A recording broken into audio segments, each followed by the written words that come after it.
Salut à tous, bienvenue dans cette nouvelle vidéo. Alors pour ceux qui me suivent régulièrement, vous savez très bien qu'on a fabriqué récemment cet établi mobile avec une partie bois, une partie soudure. Un établi mobile multifonction, bien pratique. Et aujourd'hui, on va achever la série de vidéos. Sur cette vidéo, on va terminer complètement l'établi. Alors pour ceux qui viennent d'arriver sur la première vidéo de ce projet, vous pourrez retrouver les vidéos précédentes concernant la fabrication de cet établi de A à Z, puisqu'on est parti avec une base d'un ancien bureau métallique. Je vous mets tous les liens en description juste en dessous, ainsi que sur le petit i juste au-dessus. Alors aujourd'hui, on va terminer cet établi. J'ai enfin récupéré ma tôle pour ma partie de la table de soudure. Donc on va venir l'ajuster, la fixer. On va venir fixer l'étau dessus pour la partie métallique. Alors un étau qui sera facilement enlevable. Je vais pouvoir le remettre à ma guise selon mes besoins. Le jour où j'ai pas besoin de l'étau, ça me fait une plaque complètement plane avec rien qui gêne, rien qui dépasse. Donc on va souder, fixer la tôle, fixer l'étau. On va rabaisser également, comme je vous ai dit dans les vidéos précédentes, la presse de façon à ce qu'elle soit à fleur à mon plateau bois quand j'ai un panneau à mettre complet dessus. Alors en dernier, on refera le tour de l'établi complet. Je vous montrerai un petit peu dans les tiroirs ce que j'ai rangé, comment je l'ai agencé, et on reverra le système, le fonctionnement principal de cet établi pour refaire un petit peu le bilan de ce projet qui m'a vraiment plu. Voilà, si ce genre de projet vous intéresse, vous pouvez vous abonner juste en bas à droite. Et sans plus attendre, on attaque. Allez, c'est parti.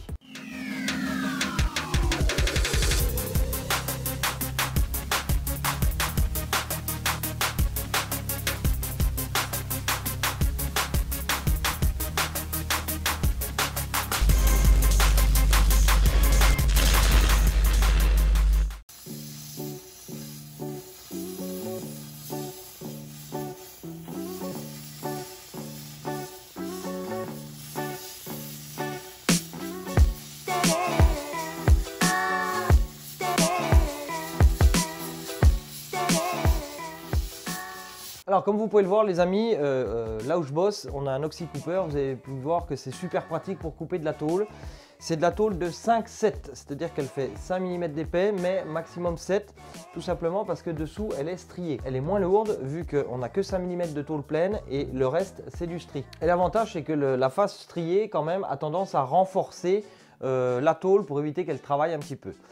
Donc bien entendu on va la souder par dessous côté strié et on va garder la partie lisse pour pouvoir ensuite s'en servir de table de soudure. Et on va également regarder pour fixer mon étau. Alors pour l'étau, mon étau est pourvu de 2 trous, mais je veux qu'il soit démontable parce que j'ai pas envie qu'il soit fixe, qui me gêne parfois si j'ai des choses un peu longues et que j'ai pas forcément besoin de l'étau à souder.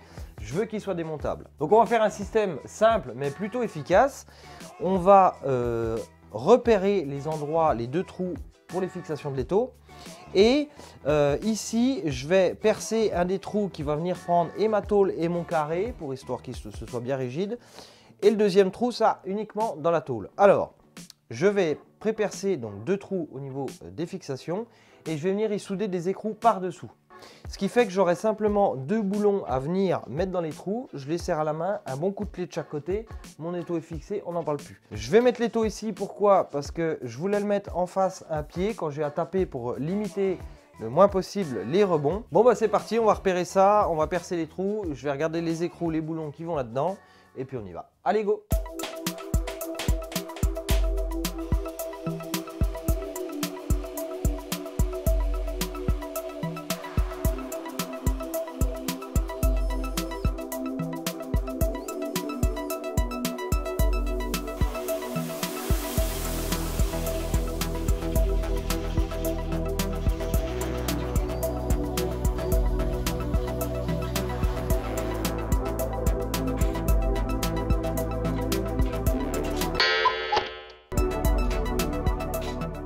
Bon les amis, donc là on est bon, j'ai vérifié les 2 trous de l'étau, ça rentre pile poil dedans, nickel, il n'y a pas de jeu, une fois serré ça va être top. Donc ce que j'ai fait c'est que là j'ai mis 2 boulons avec des écrous par dessous serrés et maintenant je vais pouvoir ressortir, redémonter mon châssis, retourner ma tôle à l'envers, commencer de souder les cordons et pouvoir venir souder mes 2 écrous avec les boulons bien à plat. Comme ça une fois qu'ils seront bien soudés, je redévisse et on est sûr d'être bien en face pour venir fixer l'étau. On va retourner, on va faire des cordons de soudure, des petits cordons un peu partout pour souder la tôle. On va attaquer d'un côté après de l'autre histoire que ça chauffe pas trop du même côté et ensuite on viendra y mettre un petit coup de peinture dessous sur la structure histoire de mettre un petit coup de noir. La tôle dessus restera bien entendu d'origine. Bon bah c'est parti, on démonte, on passe à la soudure, etc.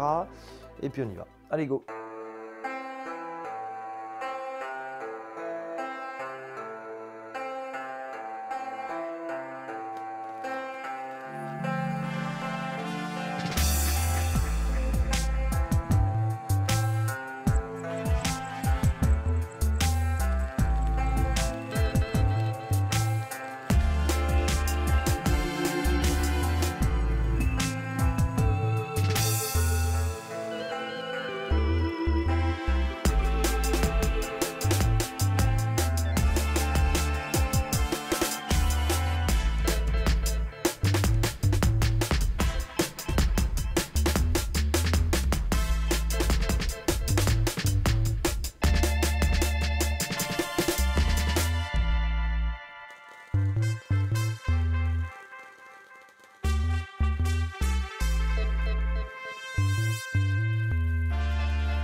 Bon les amis, concrètement où on en est? Donc on a soudé la tôle, pendant ce temps-là j'avais fait hors caméra, j'ai été peindre tout l'intérieur en noir, un petit coup dessous.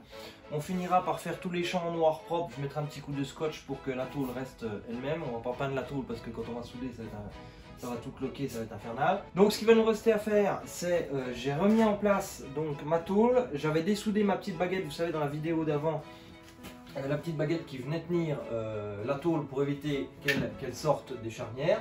Donc là, je l'ai ressoudé, je pourrais mettre un petit coup de peinture ici pour faire propre. Et là, ce qu'on va faire aussi, c'est qu'on va souder un petit morceau de plat que j'ai débité, petit morceau de plat assez épais, que je vais venir souder ici. Donc je vais le souder au contact de ma structure, au contact de ma tôle bien comme il faut. Là, j'ai bien remué un petit coup. Voilà, comme ça, cette petite patte, elle va gêner en rien quand c'est plié.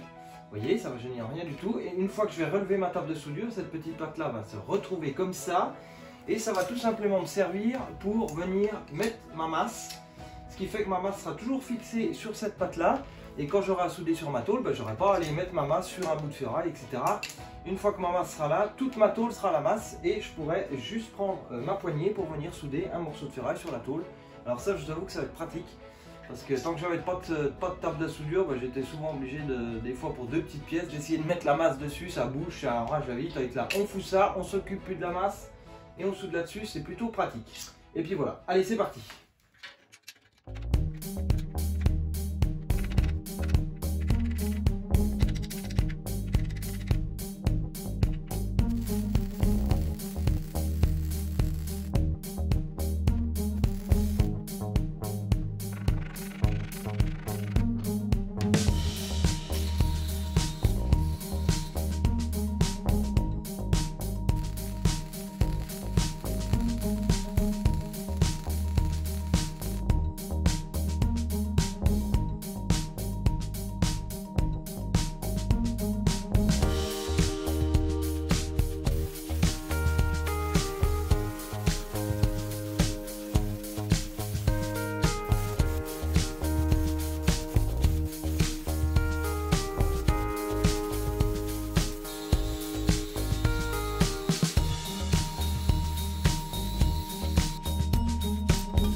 Bon les amis, j'ai fait un petit essai pour plier le morceau de ferraille. J'ai rebranché mon micro correctement parce que je me suis aperçu que j'avais mis une fiche à l'envers et ça ne fonctionnait pas. Bon bref, ça n'a pas duré longtemps donc ça va. Donc l'étau est fixé, je suis assez content. Je pensais que ça allait brinque-baller un peu plus. Bon, je ne veux pas faire de la mécanique agricole, hein, mais quand j'ai un petit bout de ferraille à plier, à taper, clairement voilà, on peut quand même venir taper dessus. Ça, c'est plutôt appréciable. Donc l'étau est vite enlevé, hein, c'est deux systèmes de boulons tout simples, comme je vous avais montré.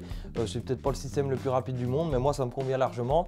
Comme ça, quand j'en ai pas besoin, je le mets pas. Ce qui fait que j'ai ma surface de travail, ma tôle complètement plane partout, il n'y a rien qui dépasse. Si j'ai un bout de ferraille, un truc à tourner, il n'y aura rien qui va me gêner, qui butera dedans. Donc ça, c'est fait. À l'occasion, il faudra que je restaure mon étau, ça va lui faire du bien aussi, mais bon, on verra ça plus tard. Ce que je vais faire maintenant, c'est que je vais terminer de fignoler les petits coups de peinture noire partout à droite à gauche pour remettre tout propre, faire les bandes autour, pas la tôle comme je vous ai dit, mais je vais peindre les bandes autour propres. Ce que je vais faire certainement hors caméra, c'est rebaisser ma presse à bois. Voilà, comme ça je vais la mettre bien à fleur, voire légèrement en dessous. J'espère juste qu'en la redescendant, je vais diminuer un peu mes mâchoires, j'espère juste qu'en la redescendant, mon tiroir va toujours passer. Bon, j'ai encore un petit peu de marge, mais j'espère, on verra bien. Ce que je vais faire aussi en dernier, hors caméra aussi, hein, parce que vous avez vu ça dans les vidéos précédentes, je vais regrainer un petit coup mon plateau bois au 240 et je vais repasser une dernière couche de protection de verre vernis, histoire de mettre tout ça nickel. Voilà, j'ai envie que l'établi soit bien propre, bien nickel, avant de pouvoir attaquer des projets dessus, que ce soit fini correctement. Bon, on va s'attaquer à tout ça, et puis ce qu'on fera en dernier, on refera un tour global de l'établi, tout ce qui a été fixé dessus, tout ce qui a été mis. Les tiroirs, on ouvrira pour vous montrer un peu l'outillage que j'ai mis dedans, même si c'est pas du définitif, ça vous donnera une idée. On refera un tour complet du projet. Bon, on va terminer tout ça et on se retrouve juste après. Allez, c'est parti.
Alors les amis, le projet établi va se terminer là.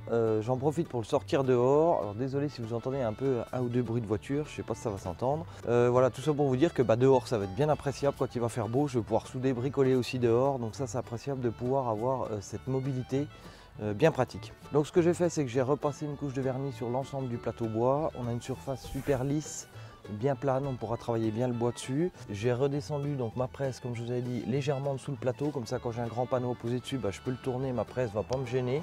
Ce que j'ai fait, c'est que je me suis refait une petite cale en chaîne de 15 mm juste dessous, histoire de redescendre de ce qu'il faut pour que ma presse ne gêne pas. Et je suis bien content parce que du coup, j'avais peur qu'en le redescendant, mon tiroir ne puisse plus s'ouvrir à cause de la tige, qu'il aurait fallu la mettre à chaque fois comme ça.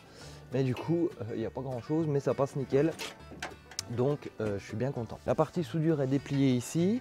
On a donc l'étau qui va se monter et se démonter par le dessus, comme ça quand j'en ai pas besoin, j'ai une surface bien plane aussi. Ensuite, quand j'ai pas besoin de l'étau, je vais simplement aller le ranger derrière. On va faire un petit tour juste derrière après. Et une fois que j'ai pas besoin de ma partie soudure, quand je vais la démonter, j'ai simplement à enlever mes deux goupilles ici. Je viens les ranger dans mon petit tiroir juste à côté.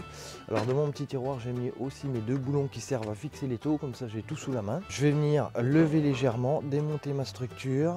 Voilà, on va relaisser tomber. Tac, et la petite butée vient faire le reste. Le pied va venir se loger juste derrière, fixé. On va regarder ça ensemble juste après. Alors sur la partie arrière, bien entendu, j'ai mon câble d'alimentation qui vient alimenter ma multiprise devant, qui est super pratique, comme ça on peut brancher tous les outils en façade là-bas. La ponceuse, le machin, c'est bien pratique. J'enroule mon câble ici qui est assez long pour déplacer dans tout l'atelier. Puis si j'ai à bricoler dehors, il me suffit de mettre une rallonge au bout, c'est pas un problème. Le pied de stockage de la plateforme vient se stocker ici dans les deux U, comme vous aviez vu précédemment. Ici, mon petit élastique qui vient le maintenir en bas. Voilà, simplement, c'est pas grand chose, mais c'est pratique. Là, j'ai stocké mon étau en attendant. Alors le rangement, je vais peut-être l'aménager au fur et à mesure de l'utilisation. Je verrai clairement comment ça m'arrange. Je rechangerai peut-être certaines choses. Je ferai peut-être des tiroirs par la suite, on verra. Mais en attendant, j'ai pu stocker donc mes mallettes de rondelles, d'écrous, tout ça. J'en ai une ici, une de l'autre côté. Elles tiennent face à face. Donc c'est pratique parce que boulon, rondelle, vis, machin, on a toujours besoin. Tu sors, tu mets sur l'établi, tu ouvres, tu en as besoin, tu t'en sers. Donc c'est plutôt pratique. Alors dans les tiroirs, le premier tiroir, j'ai mis un peu le bordel de tout ce qui est lunettes, casque anti-bruit. Ce casque anti-bruit d'ailleurs de chez Action avec la musique, il est royal. Casque anti-bruit, tout ce qui est mesure, crayon, mètre, réglet, règles, pied à coulisses, masque, etc. On a toujours besoin d'un crayon à 1 mètre et c'est tout de suite à portée de main dans ce premier tiroir. En dessous, j'ai mis quelques machines électroportatives, ponceuse à bande, ponceuse excentrique, ponceuse vibrante, que je me sers rarement d'ailleurs, meuleuse, voilà, donc c'est tout à portée de main, tu prends ça, tu branches ici, tu en as besoin, c'est royal. Dans la partie de gauche, ben, pareil, ce que je me sers assez souvent, c'est-à-dire ici j'ai mis mes visseuses avec toutes mes petites batteries Bosch rechargées d'avance, visseuse sous la main, les boîtes d'embout de visseuse, donc tout est prêt, tout est bien pratique. En dessous j'ai matériel Bosch, alors c'est pareil, pour l'instant c'est comme ça, je pense que je reviendrai compartimenter ici avec un petit morceau de contreplaqué, parce que c'est pas mal ces tiroirs, on peut les compartimenter et je pensais percer, visser de chaque côté pour me faire un cloisonnement.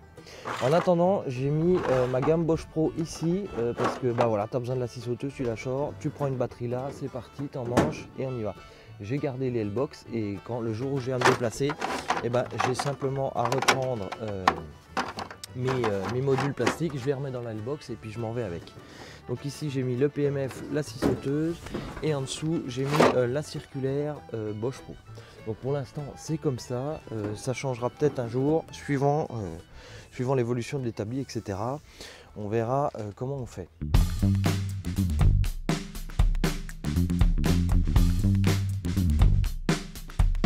Bon les amis, j'espère que cette série de 5 vidéos sur le sujet, sur la fabrication de l'établi vous aura plu.